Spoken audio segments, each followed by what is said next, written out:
All right, our next major lecture set is going to focus on coordinate systems, what they are, how they work, how we use them in GIS, and why they're important for us. Remember, everything that we do in GIS comes from some facet of the real world, and what we're trying to do with coordinate systems is deal with the world as it exists in 3 dimensions, and we are taking data and information about the Earth's surface, transforming it into digital form and into formats that we can actually use inside the computer, analyze, and then generate maps and other types of graphics and reports about that information.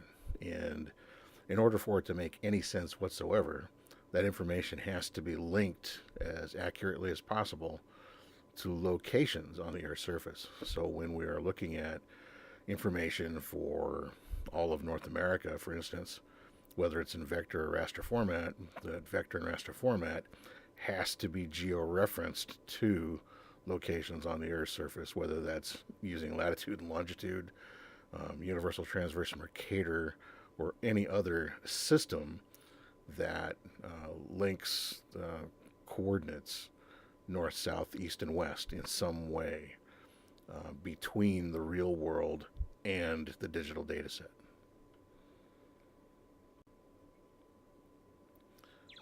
Now, remember from the earlier lecture set, we kind of briefly defined what coordinate systems were, and you can think of them as kind of like an XY graph or any kind of a graph that has an origin point set somewhere. And by putting point locations out on that graph and perhaps drawing lines between them and joining them all together, we can create points, lines, and polygons. That's also the way that we can create raster data sets with an origin point. But our coordinate system kind of works similar to an XY graph, but instead of tracking some variable over time, what it's doing is giving us the locations of those points, and from that we can construct representations or models of reality. So here, this little example on this slide is saying, let's have an arbitrary origin point off of a property parcel, and we're going to be describing and surveying where the buildings are and the fence line surrounding that parcel. And we can do that. Every point along those polygons can be described as an X and Y location, just like latitude and longitude, or universal transverse Mercator's northings and eastings done in meters. So if you can make this kind of an association, that's what coordinate systems are doing. They just use different mathematical systems and different ways of measuring space in order to describe locations. And sometimes if they're a good enough coordinate system that has fine enough detail, you can describe buildings, even vehicles, the locations of hydrants, the locations of manhole covers in the streets. Just about anything that you can think of, as long as it's out there somewhere on the landscape, we can use a coordinate system to describe it using vector format data or raster data. As we mentioned before, 2 major types of coordinate systems that we're going to run into anywhere in geography and any science or field that's using GIS will be either unprojected, meaning it's 3 dimensional. Basically, think of it as a globe. Even if you're looking at it inside the computer on a screen in 2 dimensions, an unprojected data set is actually describing spherical globe coordinates using latitude and longitude as the measurement system underneath it. The other major thing that we have are projected data sets.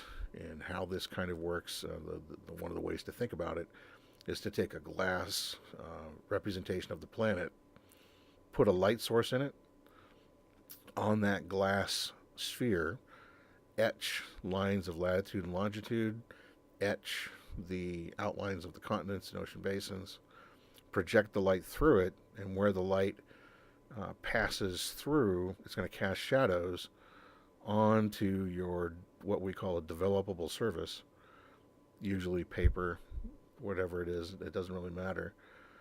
But the lines that are etched on that glass will be projected as shadow onto the background, and you can trace them. And that's kind of what map projection does.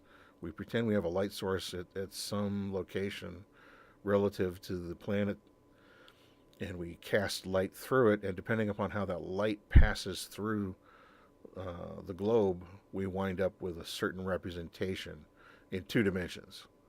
Okay, so projection takes 3 dimensional spherical coordinates and transforms them into 2 dimensional coordinates. Whether that's on your computer monitor, whether it's on a poster, on a piece of paper, that part doesn't matter. But those are 2 dimensional coordinates. Okay, so the main difference between these two: unprojected 3D planet as it is, latitude and longitude typically. Projected is any other coordinate system where it's using 2 dimensions. Projected data are the only data that we can really use to accurately measure um, distances and areas when we're doing GIS analysis. So that's what eventually what most of our projects will run to. Even if we have unprojected data, which we can do some things with, we're probably going to want to project it into one coordinate system or another in order to get accurate measurements of lengths of lines and total area covered by polygons and things like that. Here is another version of a slide we've seen before, a USGS quad that shows 3 different coordinate systems at the same time. An unprojected geographic coordinate system in degrees, minutes, and seconds. A degree is about 69 miles. A minute is about 1.15 statute miles. A second is about 104 feet. And then the other two that we're seeing are a state plane coordinate system, which has measurements in feet, and the Universal Transverse Mercator, which measures distances in meters.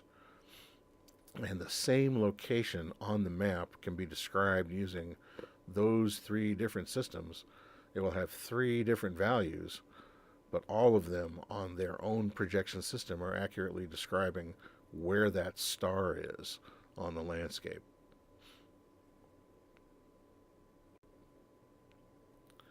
And again, here's the same idea, focusing in on another small map segment, another USGS quad. The green star indicating Doty School is what I would guess from that. It looks like it's an annotation that got cut short. But so let's call it a school that exists in a little community. And using the 3 different systems, Universal Transverse Mercator on the left, the geographic coordinate system, and state plane, each of those can again be used to describe the location. And you'll notice in those windows down at the bottom, it's giving you the readings for Universal Transverse Mercator, northings and eastings, geographic coordinate systems in degrees, minutes, and seconds, and then a state plane coordinate system in feet. And we're getting into measurements that are fractions of a meter, fractions of a degree, fractions of a foot.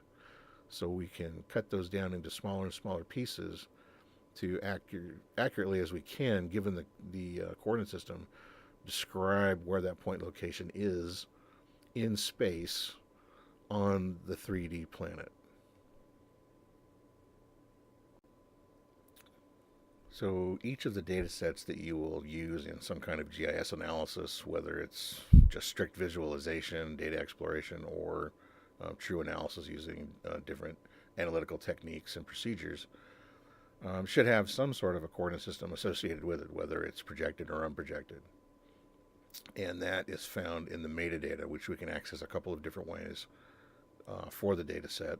One of them is if it's just in the table of contents in ArcMap, you can right click on it, go to the properties, and you can find coordinate information there. It'll give you a list of characteristics of whatever coordinate system the data set has. And the other way is to explore that would be in ArcMap, which will give you, ArcCatalog. In ArcCatalog will give you a much more detailed listing of metadata characteristics. We'll get into that in another time. Um, well, one of the things to, again, to mention here is that you can store data in a number of different ways for use in ArcGIS. One of them is to store information in what's known as a geodatabase. And if it's vector data stored in a geodatabase, that's known as a feature class. If vector data is stored outside of a geodatabase, which will work just fine for most things, that may be a shapefile or a coverage, older data formats that work pretty much just as well as a feature class does. But a feature class exists within a geodatabase. It's managed by the geodatabase, and there are a couple of advantages to storing them in there that we'll discuss later in the class. So it's fine to use if you're doing your own projects to use a geodatabase to store your vector data in them. And as time goes on, I'm encouraging students more and more to think about storing their data that way. Although I may not necessarily do that myself because I'm older and trained in a particular way, and I think about things in a particular way. But there are some distinct advantages to using feature classes to manage your data.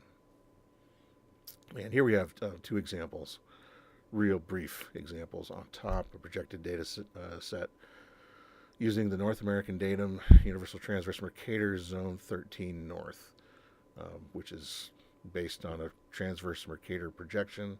It has a false easting and a false northing.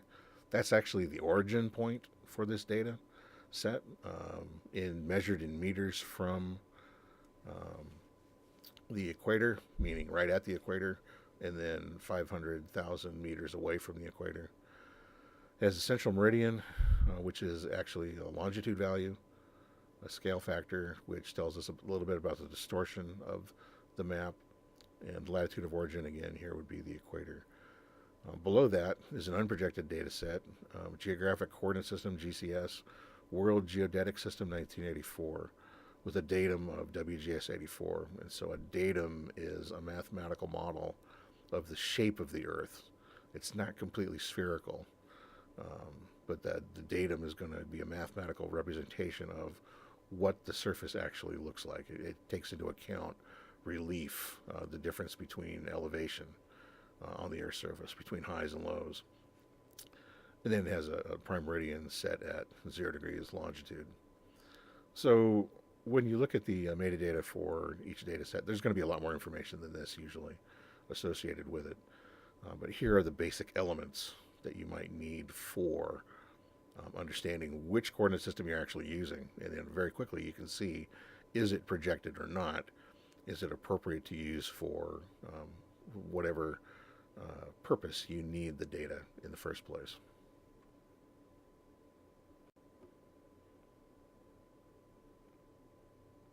So what you're going to find in the fuller, more complete data set description in the metadata would be information about the geographic coordinate system, its datum. There are many datums. There are many different coordinate systems that could be used. There are thousands of different projections that could possibly be used for the data. What the measurement units are, here it's called storage units, but the measurement units, when you actually measure a distance on the Earth's surface, what are you going to get in return? It'll give you a value, but unless you know what those units are, the number by itself is rather meaningless. So you need to know whether you're getting things in degrees, minutes, seconds, feet, meters, maybe inches, or even centimeters for very large scale maps. It should give you an idea of the full extent of the map, the domain, how far east and west, north and south the map or data set actually covers on the Earth's surface. And then the resolution or XY precision of the data. So resolution would refer more to raster cell sizes, and XY precision would be how well done the digitization was in the first place of a vector data set. How much error is involved in a data set. Also kind of relates to scale and how we deal with scale in GIS.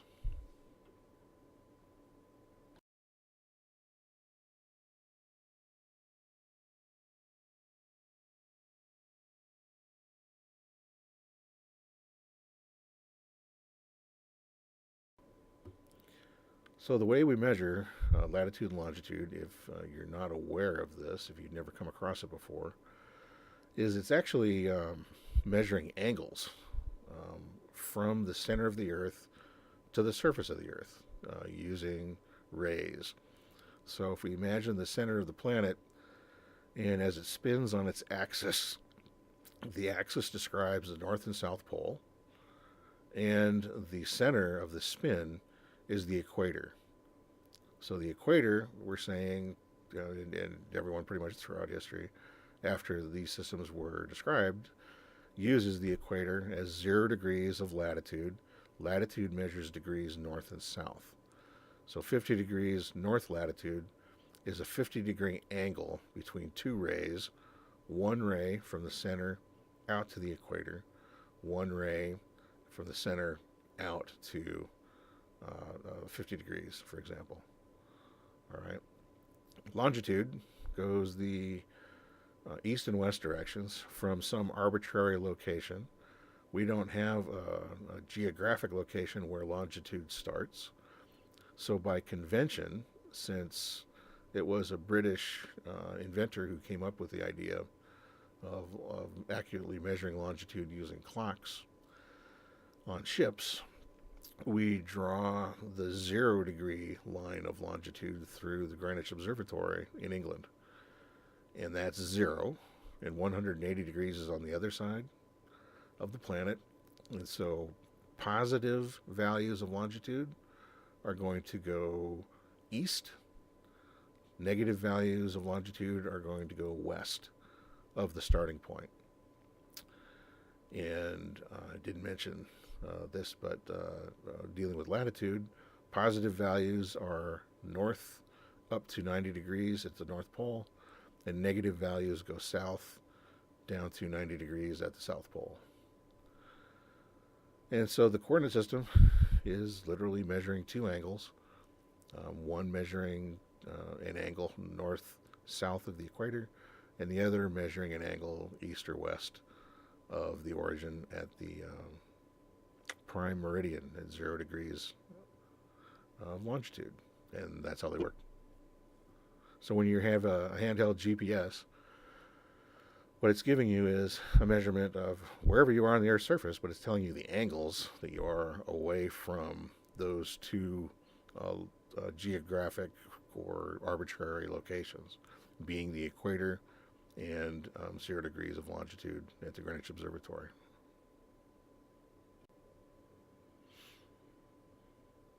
So geographic coordinate systems, again, these are spherical, mostly spherical, looking at globes as the unit that we're describing rather than a two-dimensional map.